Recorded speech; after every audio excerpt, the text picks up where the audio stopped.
नमस्कार मित्रांनो, व्हिडिओ आवडला तर व्हिडिओला लाईक आणि चॅनलला सबस्क्राईब करायला विसरू नका।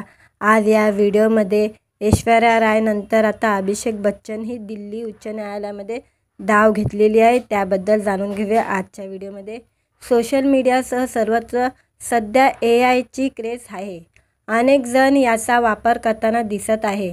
त्यामार्फत अनेकदा फेक व्हिडिओ वगैरे बनवले जातात। विशेष करून कलाकारांचे एआय मार्फत फेक व्हिडिओ बनवले जातात आणि ते अनेकदा सोशल मीडियावर व्हायरल होतात। काही जण याकडे दुर्लक्षही करतात, तर काही प्रतिक्रिया देत तक्रार करतात। नुकताच अभिनेत्री ऐश्वर्या रायनेही या संदर्भात उच्च न्यायालयात धाव घेतली। तिचे एआयद्वारे आक्षेप फोटो तयार करून त्याचा उपयोग व्यावसायिक पद्धतीने केले जात आहे।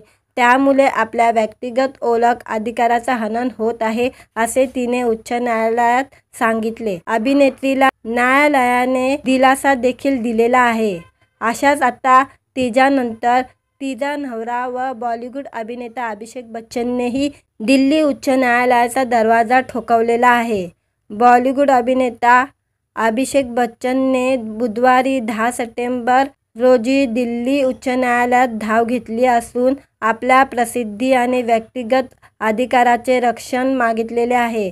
त्याने न्यायालयाकडे विनंती केलेली आहे की वेबसाईट आणि इतर प्लॅटफॉर्मनी त्याच्या प्रसिद्धीचा व्यक्तिगत अधिकाराचा फोटो चुकीचा वापर करू नये। न्यायमूर्ती तेजस कर्या यांनी अभिषेक बच्चन यांच्या वकिलांना न्यायालयाने उपस्थित केलेल्या प्रश्नांचे उत्तर देण्यास सांगितले आणि नमूद केले की ही बाब दुपारी 2:30 वाजता ऐकली जाईल। अभिषेक बच्चन यांचे वकील प्रवीण आनंद यांनी सांगितले की अभिषेक बच्चन यांचे एआय निर्मित व्हिडिओ तयार केले जात आहे।